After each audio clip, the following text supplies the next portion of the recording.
Halo teman-teman semua, kembali dalam mata pelajaran Ilmu Pengetahuan Alam dan Sosial untuk kelas 5 sekolah dasar.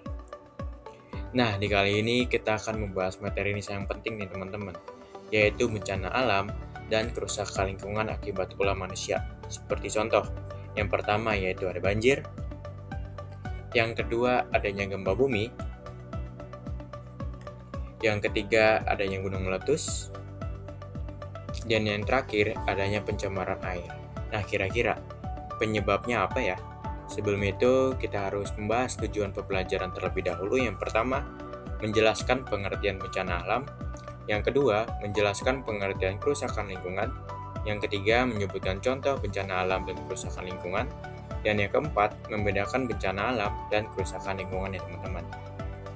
Nah, selanjutnya, di sini ada dua gambar, yaitu gambar A tentang banjir dan gambar B tentang gempa bumi.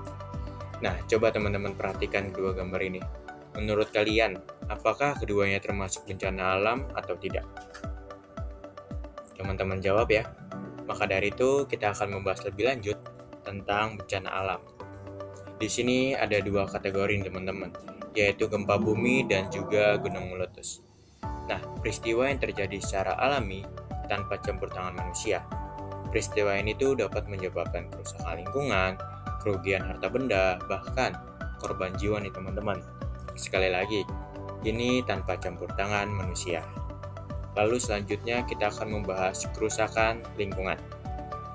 Di sini ada dua kategori juga, yaitu yang pertama ada banjir, dan yang kedua tentunya ada pencemaran air.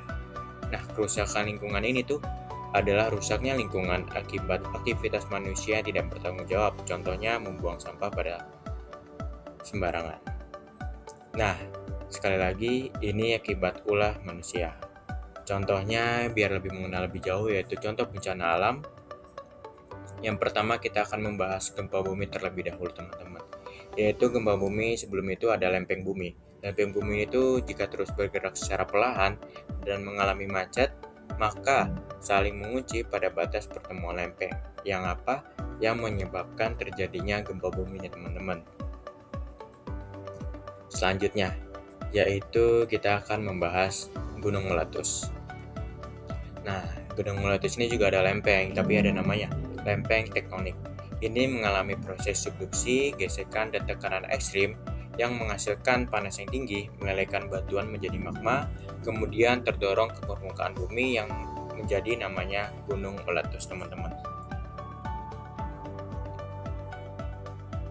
Nah, selanjutnya, tadi udah contoh bencana alam, maka sekarang contoh kerusakan lingkungan, yaitu kita akan membahas soal banjir terlebih dahulu.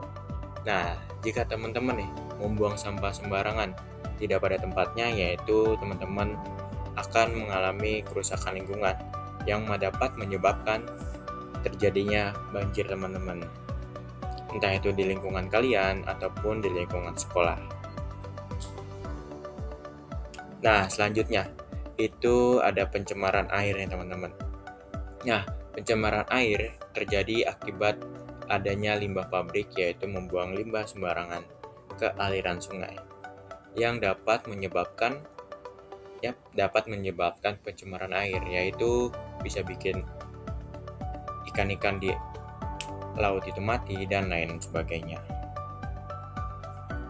Nah, maka dari itu kita akan membahas perbedaan bencana alam dan kerusakan lingkungan. Yang pertama, kita akan membahas bencana alam terlebih dahulu, yaitu pertama, terjadi secara alami, yang kedua, sulit dicegah nih teman-teman, seperti gempa dan juga gunung meletus. Lalu yang kedua selanjutnya ada kerusakan lingkungan. Yang pertama disebabkan oleh ulah manusia, dapat dicegah, dan juga contohnya banjir dan pencemaran air, teman-teman. Nah, di sini kita ada latihan interaktif nih, yaitu soal pertama, gempa bumi. Nah, kira-kira ini bencana alam atau kerusakan lingkungan nih teman-teman? Coba teman-teman tebak, teman-teman pikirkan. Nah, jawabannya adalah bencana alam. Selanjutnya, soal kedua, yaitu pencemaran air. Nah, kira-kira ini bencana alam atau kerusakan lingkungan, teman-teman? Jawabannya adalah kerusakan lingkungan. Oke, selanjutnya kita ada kesimpulan sebagai penutup. Di sini kita telah belajar teman-teman bahwa bencana alam terjadi karena proses alam, sedangkan kerusakan lingkungan disebabkan oleh aktivitas manusia. Oleh karena itu, kita harus menjaga lingkungan agar kerusakan lingkungan dapat dicegah.